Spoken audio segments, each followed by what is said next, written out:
মানুষ ভাবেন যে ধন অর্জন করা হলো অত্যন্ত গুরুত্বপূর্ণ।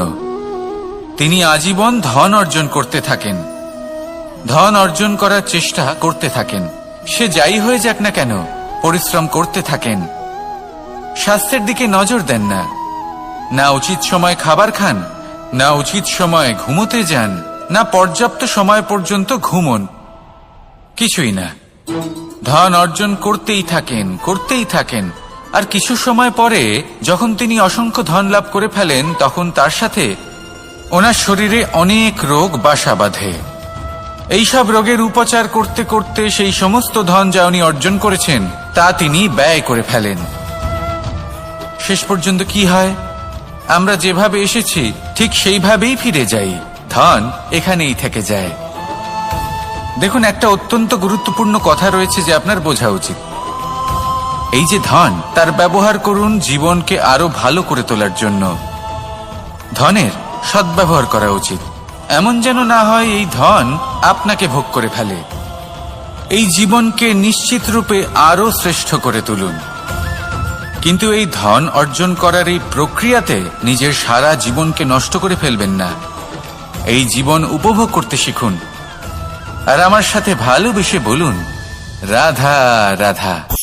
জীবনে অনেক সময় আমরা এটা দেখে থাকি যে আগামী প্রজন্ম সেই কাজটি করে যেটা তার পূর্ববর্তী প্রজন্ম করে গেছেন।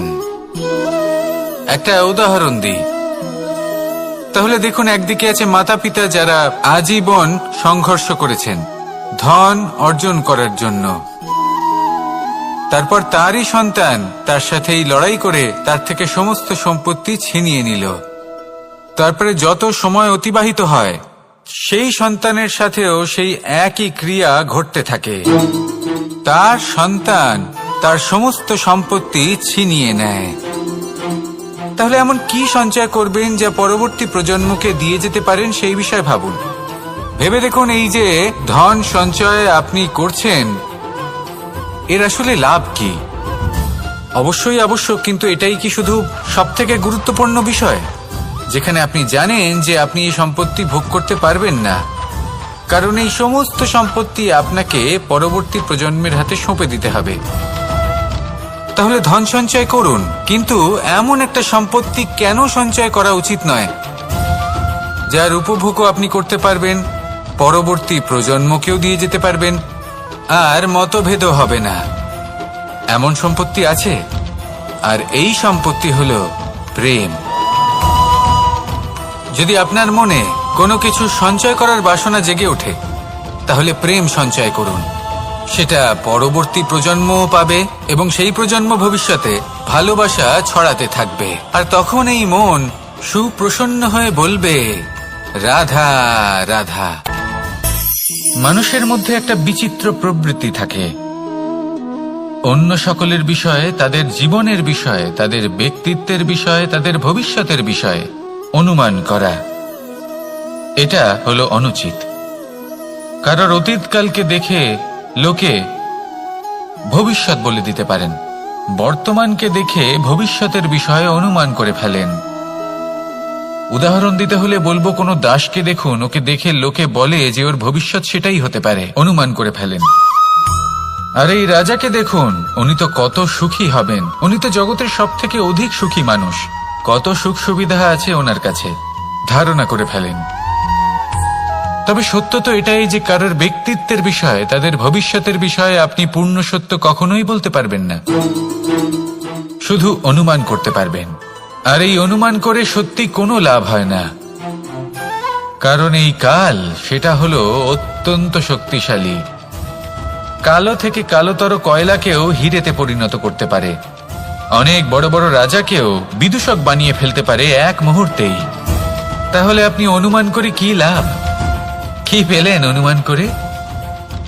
সেই জন্য কারোর বিষয়ে কোনো অনুমান করবেন না, তার ভবিষ্যতের বিষয়ে অনুমান করতে যাবেন না, কারোর বিষয়ে কোনো ধারণা করে নেবেন না। কিছু করতে হলে ভালোবাসুন, সবার মধ্যে ভালোবাসা ছড়ান, সবার মধ্যে ধন্যাত্মক ভাব ছড়ান। এই মন প্রসন্ন হয়ে বলবে, রাধা রাধা। কথায় আছে, অন্ধকারে প্রদীপ প্রজ্বলিত করলে চতুর্দিক আলোকিত হয়। কিন্তু যদি এই প্রদীপ আমি সূর্যের আলোর সম্মুখে সকালবেলায় প্রজ্বলিত করে রেখে দিই, তাহলে কি হবে? আপনি বলবেন যে এটা করে তো কোনো লাভই হলো না। সূর্যের প্রকাশের সামনে এই প্রদীপ আসলে কিছুই নয়। এবার এই চিন্তা ভাবনা প্রত্যেক দিন করতে হবে, আর একটা অমূল্য শিক্ষা পেতে হবে। মনে করুন যে আপনি মহাপুরুষের সামনে বসে আছেন, কোনো মহাজ্ঞানীর সামনে, তাহলে সেই ব্যক্তির সামনে নিজের জ্ঞানের প্রদীপ প্রজ্বলিত করবেন না, নীরব থাকুন আর সেই ব্যক্তির সূর্যের প্রকাশের মতো জ্ঞান প্রাপ্ত করুন। যতটা পারবেন জ্ঞান লাভ করুন। যদি এমন কোনো সময় এমন কোনো স্থানে আপনি আছেন যেখানে চতুর্দিক অন্ধকার, কারোর কাছেই জ্ঞান নেই, সেখানে নিজের জ্ঞানের প্রদীপ প্রজ্বলিত করুন। এমন করলে দুদিক থেকেই আপনার লাভ হবে। আপনার জ্ঞান প্রাপ্তিও হবে আর জ্ঞানের সঠিক প্রয়োগও করতে পারবেন। আর এই মন প্রসন্ন হয়ে বলবে, রাধা রাধা। মানুষের একটি সমস্যা আছে যে মানুষ সাফল্যকে মাপতে থাকেন, লক্ষ্যপ্রাপ্তিকে মাপতে থাকেন এবং তার তুলনা করতে থাকেন যে ও এত কিছু পেল আর আমি পেলাম না, ওর কাছে এত কিছু আছে কিন্তু আমার কাছে নেই। এই তুলনা করার জন্য ওনারা দুঃখী হয়ে পড়েন, নিরাশ হয়ে পড়েন। তাই আমি একটা প্রশ্ন করছি যে এটা কি উচিত? এই সংসারে আপনি কি নিয়ে তুলনা করবেন, যেখানে সূর্যদেব চন্দ্রমা দুজনেই আছেন, দুজনেই হলেন বিশেষ, দুজনেই নিজ নিজ সময়ে উদিত হন। এদের মধ্যে একজন না থাকলে তাহলে আমাদের জীবন কঠিন হয়ে পড়বে। ঠিক সেইভাবেই আপনি যদি একটা বড় রেখা অঙ্কন করেন, তাহলে অন্য রেখাটি ছোট হয়ে পড়ে না, সে তেমনই থাকে যেমনটা সে ছিল। আপনার অস্তিত্ব কখনো ছোট বা বড় হতে পারে না। শুধু তুলনা করার জন্য আপনার এটা মনে হতে পারে। যদি আপনি যুদ্ধ করতে চান, আপনার তলোয়ারের প্রয়োজন পড়বে। যদি বস্ত্র তৈরি করতে চান, এত বড় তলোয়ার দিয়ে কিছুই হবে না, তখন প্রয়োজন পড়বে একটা ছোট্ট সূচের। তাই তুলনা করবেন না, না নিজেকে ছোট মনে করবেন, না অন্য কাউকে। সবার সাথে সহযোগিতা করুন, আর যদি তুলনা করতেই হয় নিজের সাথে করুন, যে কাল আমি কেমন ব্যক্তি ছিলাম, আজ কি তার থেকে শ্রেষ্ঠ হয়ে উঠতে পেরেছি? ভেবে দেখুন ভবিষ্যতে গিয়ে আপনি কতটা শ্রেষ্ঠ ব্যক্তি হতে পারেন। আসুন আমার সাথে ভালোবেসে বলুন, রাধা রাধা। কেউ বলে জীবন খুব ক্ষণস্থায়ী, কেউ বলে জীবন হলো একটা সুন্দর স্বপ্নের মতো, আবার কেউ বলবে জীবন হলো এক কঠোর সত্য। কিন্তু জীবন আসলে কি? জীবন হলো আপনারই প্রতিবিম্ব, একটা দর্পণ। অর্থাৎ আপনি জীবনকে সেইভাবেই পাবেন যেরকম আপনি নিজেকে প্রতিপন্ন করবেন। যদি আপনি দর্পণের দিকে তাকিয়ে হাসেন, তাহলে আপনি সামনে হাসি মুখী দেখতে পাবেন। এবার যদি আপনি গম্ভীর হয়ে থাকেন, তাহলে আপনি একজন রুষ্ট ব্যক্তি দেখতে পাবেন। শেষে সবথেকে বেশি গুরুত্বপূর্ণ হলো আপনার চেষ্টা। আপনাকে সবসময় চেষ্টা করতে হবে যাতে আপনি নিজেকে প্রসন্ন এবং ইতিবাচক মনোভাবে রাখেন। এটা হলো আপনারই উত্তরদায়িত্ব, তাকে পালন করুন। এই মনকে প্রসন্ন রাখুন, এই সংসারকে সুন্দর বলে মনে হবে। আর এই মন প্রসন্ন হয়ে বলবে, রাধা রাধা। এই সংসারের সব থেকে গুরুত্বপূর্ণ তত্ত্ব কোনটা? প্রথম হলো সময়। জন্ম থেকে মৃত্যু পর্যন্ত এই যে সময়, এটাই তো হলো জীবন। দ্বিতীয় হলো জীবন, যাতে আমরা সময়ের সদ্ব্যবহার করি, শ্রেষ্ঠ থেকে শ্রেষ্ঠতর কাজ করার চেষ্টা করি। বহু বছরের এই পরম্পরা, এই সংস্কৃতিকে এগিয়ে নিয়ে যাওয়ার চেষ্টা করি। এই সংসারে আমরা অংশগ্রহণ করতে চেষ্টা করি। তৃতীয় হলো ধন, সেই ধন যা প্রত্যেক ব্যক্তি অর্জন করতে চেষ্টা করেন। এবার এই তিনটি তত্ত্বের মধ্যে একটা সামঞ্জস্য আছে, সমান ব্যাপার আছে। সে ধনই হোক বা সময় হোক বা হোক জীবন। আর সেই সমান ব্যাপার হলো যে যদি আপনি এটা গণনা করতে থাকেন, তাহলে তা কমতে থাকে। যদি আপনি এটা ব্যবহার করেন, তাহলে তা বাড়তে থাকে। একে সংগঠিত করে রাখতে চেষ্টা করলে এ হাত থেকে ফসকে যায়। কিন্তু যদি আপনি একে সামলে রাখতে শিখে যান, তাহলে এমন কাজ করবেন যাতে সংসারের সাথে সাথে পরবর্তী প্রজন্ম লাভবান হবে। যদি কিছু শিখতে চান তাহলে সামলাতে শিখুন, গণনা করা বা সংগঠিত করা নয়। আসুন আর আমার সাথে ভালোবেসে বলুন, রাধা রাধা। এই সংসারে সাফল্য লাভ করার জন্য জ্ঞানের প্রয়োজন হয়, পরিশ্রমের প্রয়োজন হয়, দৃঢ় নিষ্ঠার প্রয়োজন হয়, নিরন্তর চেষ্টা করা প্রয়োজনীয়। কিন্তু আরো কিছু আছে যা অত্যন্ত প্রয়োজনীয় এবং গুরুত্বপূর্ণ। তা হলো ভালো বন্ধু।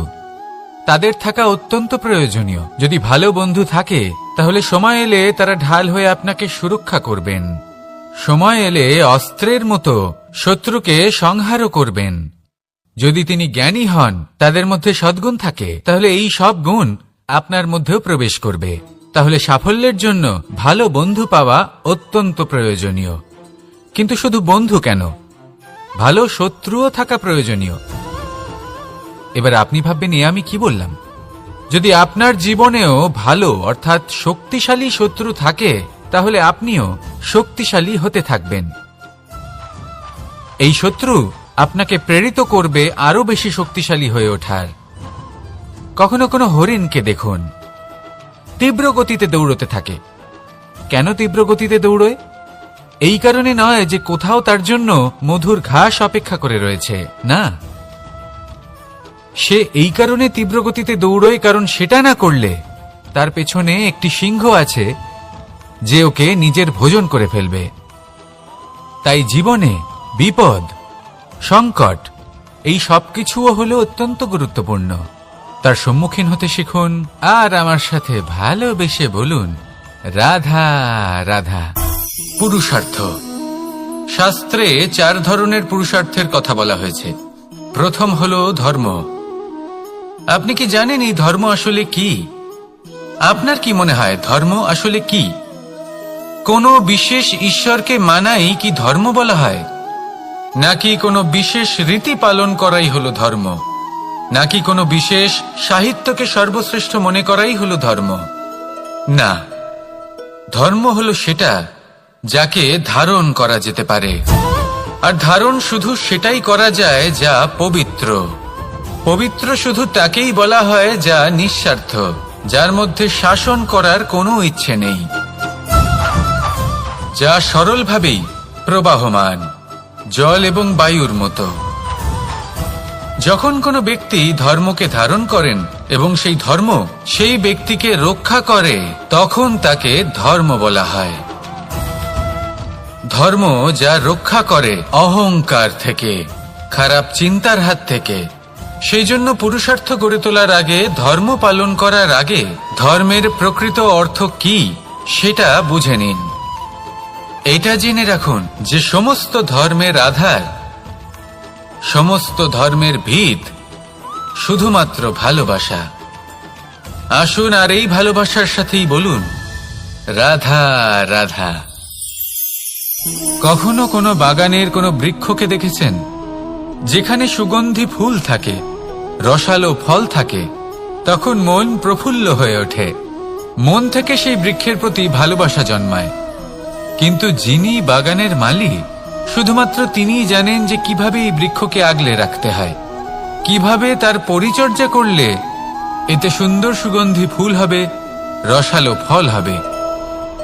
কখনো কখনো প্রয়োজনের থেকে বেশি রোদ পেলে এই বৃক্ষগুলি শুকিয়ে যায়, প্রয়োজনের থেকে কম রোদ পেলেও এই বৃক্ষ কিন্তু শুকিয়ে যায়। প্রয়োজনের থেকে কম জল যদি পায়, এই বৃক্ষ শুকিয়ে যেতে পারে। প্রয়োজনের থেকে অতিরিক্ত জল যদি পায়, তখনও এই বৃক্ষের শিকড়গুলি নষ্ট হয়ে যেতে পারে। এবার এটাই কিন্তু আমাদের সংসারের সাথেও হয়। আমাদের সংসারের সকল প্রতিভাশালী ব্যক্তি, যেমন লেখক, বিচারক, প্রবক্তা, যোদ্ধা, এদের সবার ক্ষেত্রে এই কথাটাই প্রযোজ্য। যদি বেশি প্রশংসা করা হয় তাহলেও এরা হারিয়ে যাবেন। প্রয়োজনের থেকে বেশি যদি নিন্দা করা হয়, তখনও তারা নত হয়ে পড়বেন। তাহলে আপনি এদের রক্ষা করুন এবং নিজেদেরও। মনে রাখবেন একটা কথা, জেনে রাখুন কখন কোন নিন্দায় আপনি লজ্জিত হবেন না আর কখন কোন প্রশংসার দ্বারা নিজের মধ্যে অহংবোধ জাগ্রত করবেন না। এই মন সুপ্রসন্ন হয়ে বলবে, রাধা রাধা। এই সাগর কত বিশাল আকার, কখনো শান্ত কখনো উত্তাল, কিন্তু এই সাগরকে এত মহান কে করে তুলল? জল। এবার এই জলের যাত্রা দেখুন, সেটা কতটা কঠিন। এই জল সাগরে থাকে, সূর্য ওকে এতটা উত্তপ্ত করে তোলে যে এই জল নিজের অস্তিত্ব হারিয়ে ফেলে এবং বাষ্পে পরিণত হয়ে হাওয়ায় মিলিয়ে যায়। তারপরে আকাশে যায় আর নিজের অস্তিত্ব আবার হারিয়ে ফেলে, মেঘে পরিণত হয়। তারপর এই মেঘ কোথাও গিয়ে কোনো পর্বতে ধাক্কা খায়, তারপর আবার এই জল নিজের অস্তিত্ব হারায়। তারপরে বর্ষার রূপ ধারণ করে তা বর্ষিত হয়, বা কোনো পর্বতের চূড়ায় তার শিখরে বরফের রূপ ধারণ করে। তারপরে এই বর্ষা মাটির দিকে নিজের যাত্রা শুরু করে। এবার মাটিতে ঝরে পড়া এই বর্ষা স্রোতের আকার ধারণ করে এবং আস্তে আস্তে বইতে থাকে। এই নদীর আকার ধারণ করে এবং নদী রূপে বইতে বইতে পাথরে ধাক্কা খায় বা কোনো পর্বতে ধাক্কা খায়, আর তারপর এই নদী এসে সাগরে সমাহিত হয়ে যায়। নদীর এই জল আবারও নিজের অস্তিত্ব হারিয়ে ফেলে, কিন্তু এইবার সেই জল নিজেই সাগরে পরিণত হয়।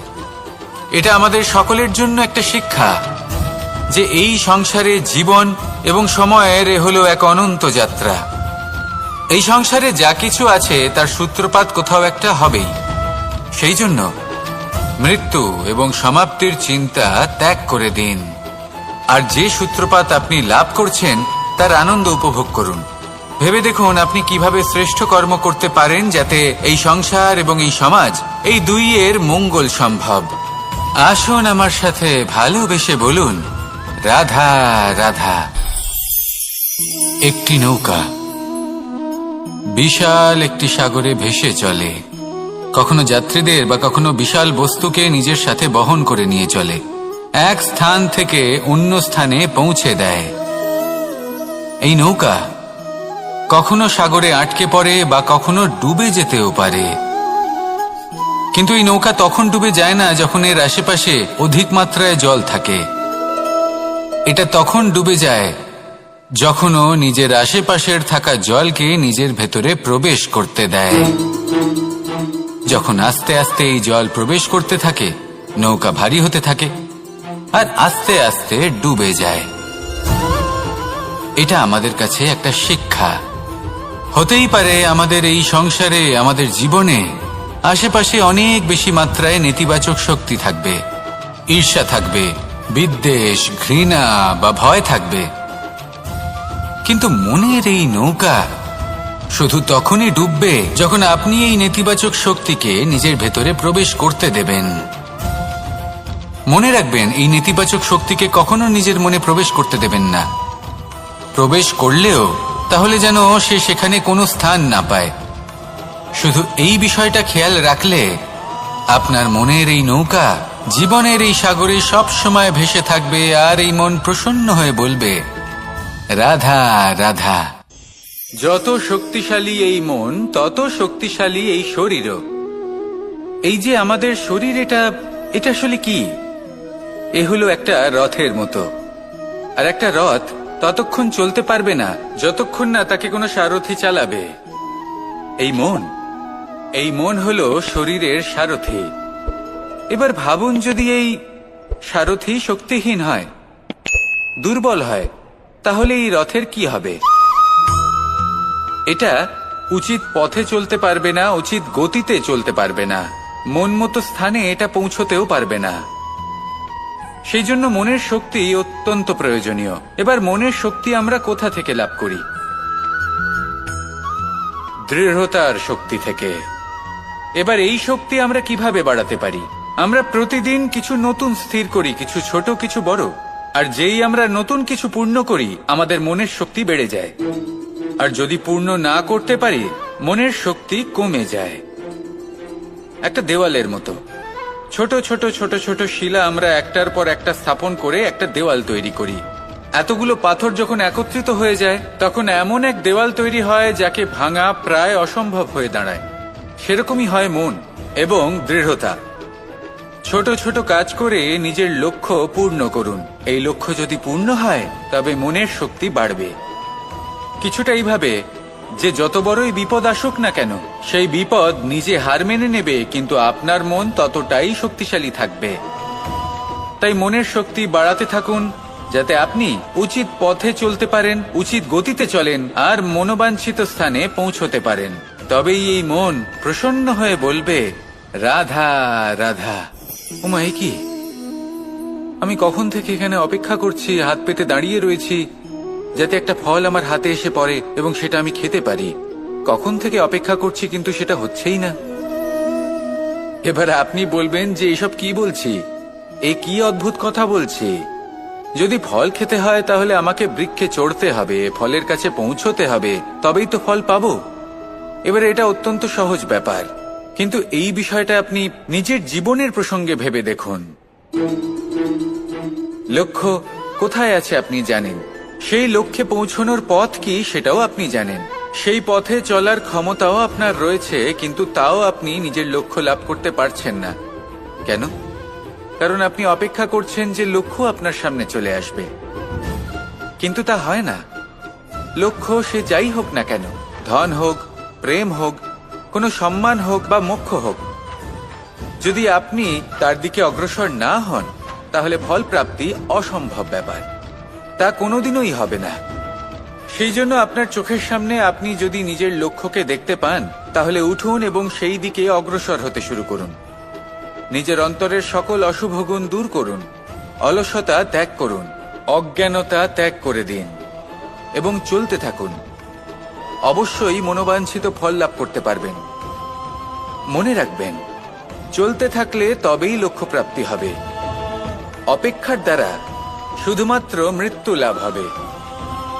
আসুন আমার সাথে ভালোবেসে বলুন, রাধা রাধা। প্রত্যেক প্রাণী ভালোভাবে জীবন যাপন করতে চান, এটা তাদের স্বভাবে আছে এবং ভাবাটা অনুচিত নয়। কিন্তু একটা ভালো জীবনের গুরুত্বপূর্ণ অংশ কোনটা? বসবাসের স্থান, সেই স্থান যেখানে আমরা জীবন অতিবাহিত করি। এবার মানুষ ভাবতে পারেন যে একটা ভালো বাসস্থানের অর্থ কি? সেই স্থান যেখানে সহজে জল পাওয়া যায়, যেখানে শুদ্ধ বায়ু পাওয়া যায়, যেখানে আনাজ উৎপন্ন হয়। এটা জীবনযাপনের জন্য পর্যাপ্ত বটে, কিন্তু ভালো জীবন যাপনের জন্য আরো একটা কথা আপনাকে বুঝতে হবে। সাধু, জ্ঞানী, পণ্ডিত ব্যক্তি, এই সকল মহাপুরুষ, এনাদের যে বাসস্থান তা অত্যন্ত বিশেষ হয়। এখানে এক ধরনের বিশেষ ইতিবাচক শক্তি থাকে, এমন একটা স্থান যেখানে দেবতারাও বিচরণ করেন। জীবন আমরা সবাই যাপন করি, কিন্তু জীবনের উদ্দেশ্য শুধুমাত্র জীবন যাপন করা নয়। জীবনের উদ্দেশ্য হল মুক্তি লাভ করা।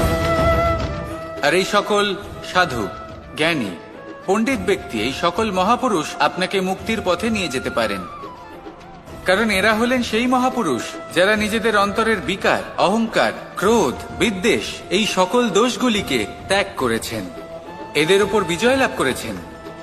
এমনই একজন ব্যক্তি আপনাকে মুক্তির পথে নিয়ে যেতে পারে। প্রয়োজন হলো শুধুই এনাদের চিনতে পারা, এদের কথা বুঝতে পারা এবং এদের দেখানো পথে চলা। যদি আপনি এটা করতে পারেন তাহলে এই মন প্রফুল্ল হয়ে বলবে, রাধা রাধা। কখনো কোনো বাগানের কোনো বৃক্ষকে দেখেছেন যেখানে সুগন্ধি ফুল থাকে, রসালো ফল থাকে? তখন মন প্রফুল্ল হয়ে ওঠে, মন থেকে সেই বৃক্ষের প্রতি ভালোবাসা জন্মায়। কিন্তু যিনি বাগানের মালিক, শুধুমাত্র তিনিই জানেন যে কিভাবে এই বৃক্ষকে আগলে রাখতে হয়, কিভাবে তার পরিচর্যা করলে এতে সুন্দর সুগন্ধি ফুল হবে, রসালো ফল হবে। কখনো কখনো প্রয়োজনের থেকে বেশি রোদ পেলে এই বৃক্ষগুলি শুকিয়ে যায়, প্রয়োজনের থেকে কম রোদ পেলেও এই বৃক্ষ কিন্তু শুকিয়ে যায়।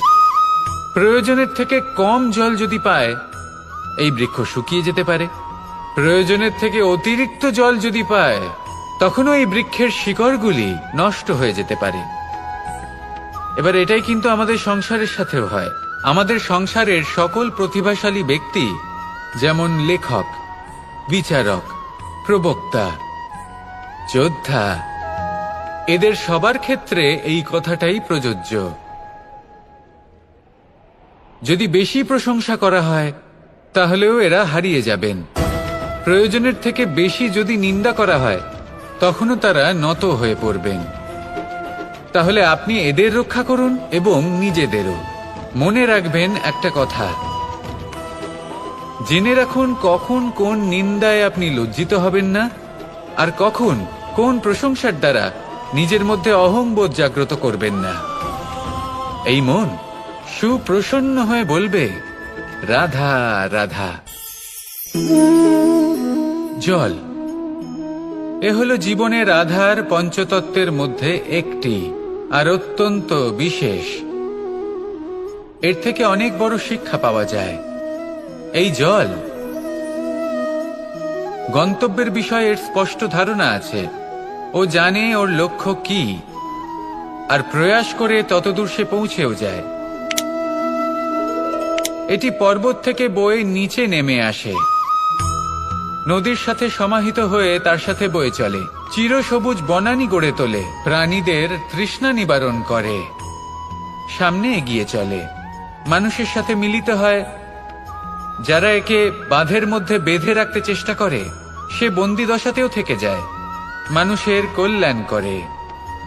তারপর বাঁধ থেকে মুক্তি পেয়ে এগিয়ে চলে, কোথাও ধাক্কা খায়, কোথাও বাধা পড়ে, কোথাও যদি পথ খুঁজে না পায় তাহলে পথ খুঁজেই নেয়, আর যেখানে পথ থাকে না সেখানে পথ বানিয়ে নেয়, আর শেষ পর্যন্ত নিজের লক্ষ্যে পৌঁছেই যায়, অর্থাৎ সমুদ্রে গিয়ে সমাহিত হয়ে যায়। আমাদেরও কিছুটা এরকমই হয়ে উঠতে হবে। যেখানেই যাবেন সকলের কল্যাণ করুন, সামনে এগোন।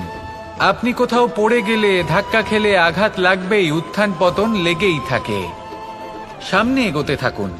কোথাও পথ না পেলে তা খুঁজে নিন, কোথাও পথ না থাকলে তা বানিয়ে নিন। নিজের গন্তব্যের কথা সব সময় মনে রাখুন। শেষ পর্যন্ত নিজের মোক্ষ লাভ আপনি অবশ্যই করবেন।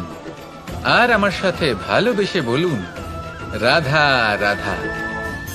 জীবনের প্রত্যেক মুহূর্ত আমাদের কিছু না কিছু শিক্ষা দেয়, নির্ভর করছে আমাদের দৃষ্টিভঙ্গির উপর। যেমন নদী হলো আমার অত্যন্ত প্রিয়, নদীতে ভ্রমণ করতে আমার খুব ভালো লাগে। কি বলেন? নদীতে সবসময় নতুন কিছু থাকে, ও পুরনো কিছুই নিয়ে বসে থাকে না। সব সময় প্রবাহমান, কখনো থামে না। ততক্ষণ থামে না যতক্ষণ না সাগরে গিয়ে সমাহিত হচ্ছে। ঠিক এইভাবেই আমাদেরও উচিত নিজের জীবন অতিবাহিত করা, নদীর মতো। প্রত্যেক মুহূর্ত নতুন, তাই সেইভাবেই জীবন যাপন করুন। পুরনো কিছুই একত্রিত করে রাখবেন না, বিগত স্মৃতির মাঝে নিজেকে হারিয়ে ফেলবেন না। এই যে বর্তমান, এই যে মুহূর্ত, সেটাই হলো সর্বশ্রেষ্ঠ। এর মাঝেই জীবন যাপন করুন, নদীর মতো প্রবাহমান হতে শিখুন। আপনি শিখে গেলে তাহলে মনে রাখবেন, আমার আপনার মাঝে বিচরণ করতে বড়ই ভালো লাগবে। যে ব্যক্তি আনন্দের সাথে জীবনের প্রত্যেকটা মুহূর্ত অতিবাহিত করে কোনো চিন্তা ছাড়াই, প্রবাহমান হয়, কখনোই থামে না, যতক্ষণ না মুক্তি লাভ করছেন, এমন ব্যক্তির মধ্যেই রাধাকৃষ্ণ বসবাস করেন। তাহলে আসুন আমার সাথে ভালোবেসে বলুন, রাধা রাধা। সূর্যের প্রকাশ অন্ধকারকে দূর করে দেওয়া সেই মহানায়ক। এই সূর্যের প্রকাশ যখন পৃথিবীতে এসে পৌঁছয় কি হয়? এই পৃথিবী জেগে ওঠে, প্রত্যেক প্রাণী জেগে ওঠে, মানুষ জেগে ওঠে, নিজের কর্ম করেন, জীবন যাপন করেন। এই ঘুমের মৃতপ্রায় স্থিতি কাটিয়ে উঠে জীবন যাপন করতে শেখেন। এটাই হলো প্রভাব সূর্যের প্রকাশের। এবার এই প্রকাশ যে সূর্যের থেকে পাই, তিনি কি করেন? তিনি নিজেকে জ্বালান আমাদের জীবন প্রদান করার জন্য। প্রত্যেকটা মুহূর্ত তিনি তাপ সহ্য করেন, আমরা যাতে সেই প্রকাশ লাভ করি। এটাই হলো জীবনের সারমর্ম। যদি আপনিও এই সংসারে প্রকাশ ছড়িয়ে দিতে চান, তাহলে আপনাকেও তপ্ত হতে হবে, নিজে জ্বলতে হবে, সেই কর্ম করতে হবে যেটা কঠিন হতে পারে কিন্তু আসলে শ্রেষ্ঠ। তবেই এই সংসারের সেবা করতে পারবেন, সংসারকে পথ দেখাতে পারবেন। নিজের অন্তরের প্রকাশ জাগ্রত করুন, তবেই সেই সকল ব্যক্তি যারা পাপের অন্ধকারে নিমজ্জিত হয়ে আছেন তারা জাগ্রত হবেন। সেই সকল ব্যক্তিকে জাগিয়ে তুলুন, প্রেরিত করে তুলুন সুখী হওয়ার জন্য যারা সুখী হতে পারছেন না। সেই সকলকে প্রেরিত করুন সাফল্য লাভের যারা সফল হতে পারছেন না। নিজের অন্তরের সূর্যকে জাগ্রত করুন, চারিদিকে শুধু প্রকাশই প্রকাশ হবে, জীবনই জীবন থাকবে, আনন্দই আনন্দ থাকবে, আর এই মন বারবার প্রসন্ন চিত্তে বলে উঠবে, রাধা রাধা।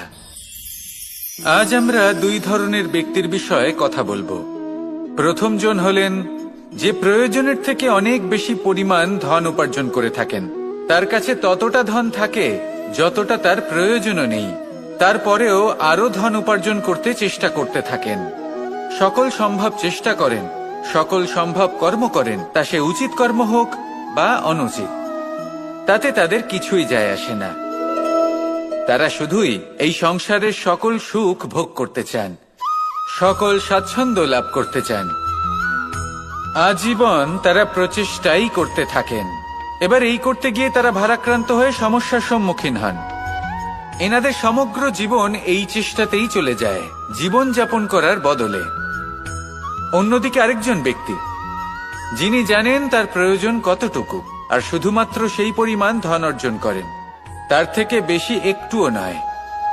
উনি যদি দুবেলা খেতে পান, মাথা গোজার ঠাঁই পেয়ে যান, সেটাই পর্যাপ্ত। তাতেই তিনি আনন্দে জীবন যাপন করেন, না কোনো বৃথা চিন্তা করেন, না কোনো বৃথা কষ্ট করেন। এবার আমি আপনাদের জিজ্ঞেস করব, এই দুই ব্যক্তির মধ্যে আপনি কোন ব্যক্তি হতে চাইবেন?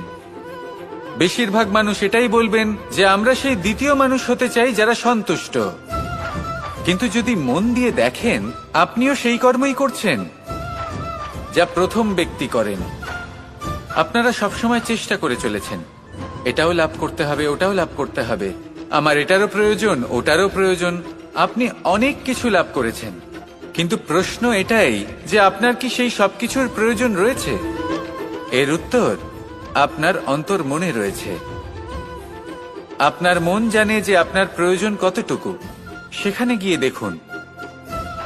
সন্তুষ্টি মানুষকে আনন্দ দেয়। মানুষ যতটা সন্তুষ্ট হবে ততটাই সে আনন্দ লাভ করবে। এবার আপনাকে এই সিদ্ধান্ত নিতে হবে যে আপনি কখন আর কোথায় সন্তুষ্টি লাভ করবেন, কত কিছু লাভ করার পরে সন্তুষ্ট হবেন। এই উত্তর আপনি মন থেকে পাবেন। এই সমাজের চাহিদায় জড়িয়ে নিজেকে বিভ্রান্ত করবেন না। নিজের অন্তরের এই মিথ্যে অহংবোধকে প্রশ্রয় দিতে গিয়ে যদি আপনি এরকম প্রয়াস করতে থাকেন, তাহলে জীবনযাপন কখন করবেন? থেমে যান, শান্ত হয়ে যান, নিজের অন্তর মনে নিমজ্জিত হয়ে দেখুন যে সন্তুষ্টি কোথায়। এই সন্তুষ্টি লাভ করুন। এই মন প্রসন্ন হয়ে বলবে, রাধা রাধা। ক্ষমা একটা অত্যন্ত সুন্দর শব্দ, আমার খুব প্রিয় শব্দ, কিন্তু এই ক্ষমা কখন আর কিভাবে প্রয়োগ করতে হবে সেটা বোঝা প্রয়োজনীয়। এক, যদি আপনি কোনো অন্যায় করেন আর ক্ষমা না চান, ক্ষমা প্রার্থনা না করেন, ক্ষমা চাওয়া থেকে এড়িয়ে যান, তাহলে তাতে আপনারই ক্ষতি হবে। কিভাবে? ক্ষমা না চাইলে মনের মধ্যে অহংকার জাগ্রত হয়, আর অহংকার তো প্রকৃত অর্থে আমাদের ক্ষতিই করে।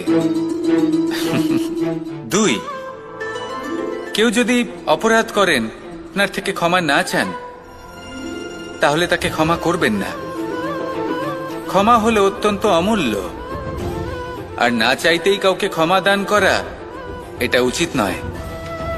তিন, যদি কেউ আপনার সাথে অনুচিত কিছু করেন, অপরাধ করেন, আর আপনার থেকে ক্ষমা চান, তাহলে তাকে ক্ষমা করে দিন। তাতে আপনার অন্তরের করুণাবোধ জাগ্রত হবে, প্রেম জাগ্রত হবে, আর তা আপনার জন্য শুভ হবে। চার, যদি আপনি নিজে কোনো অপরাধ করেন, তাহলে অবশ্যই ক্ষমা চাইবেন। তাতে আপনারই লাভ হবে। কিভাবে? সামনের ব্যক্তি আপনাকে ক্ষমা করুক বা না করুক, আপনার অন্তরের অহংকার ক্ষীণ হবে, আর এই মন আরো নির্মল হয়ে উঠবে। এই ক্ষমা অত্যন্ত অমূল্য, ভেবেচিন্তে একে ব্যবহার করুন, আর আমার সাথে ভালোবেসে বলুন, রাধা রাধা।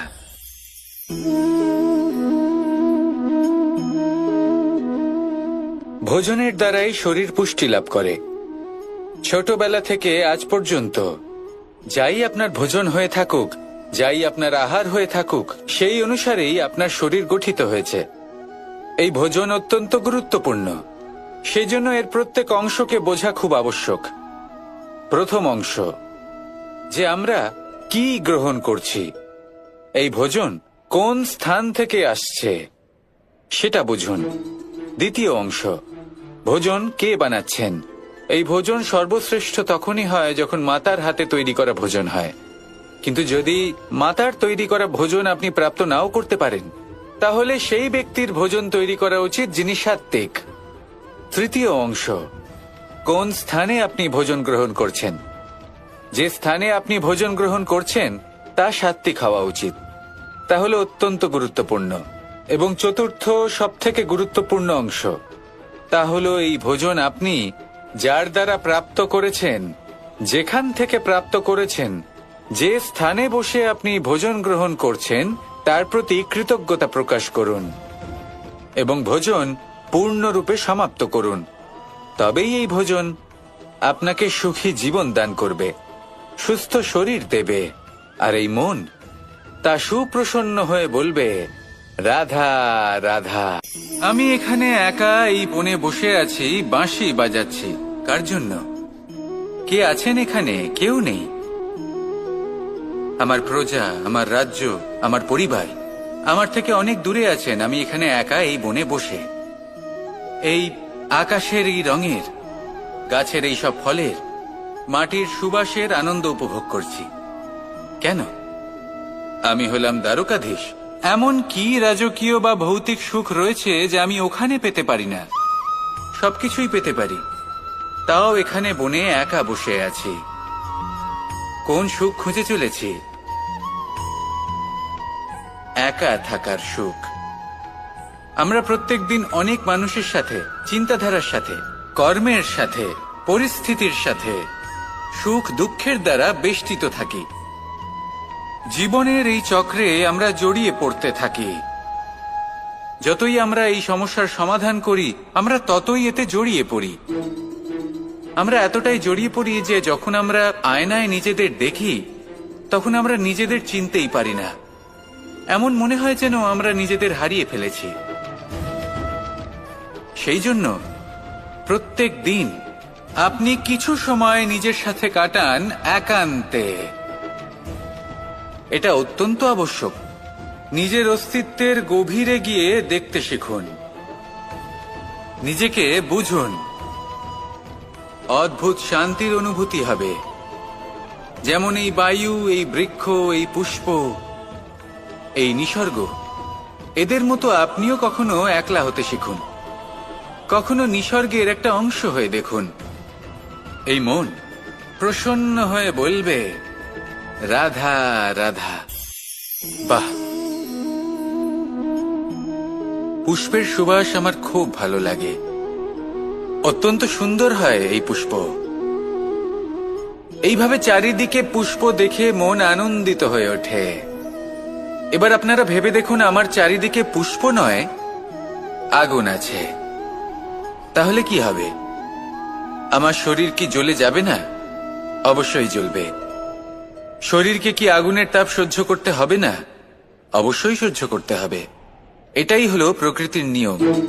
এই নিয়ম কিন্তু আমরা সবাই জানি, কিন্তু আমাদের মধ্যে বেশিরভাগ মানুষ এই বিভ্রান্তি নিয়ে বাঁচি যে এই যে প্রকৃতির নিয়ম, তা আমার ওপর প্রযোজ্য নয়।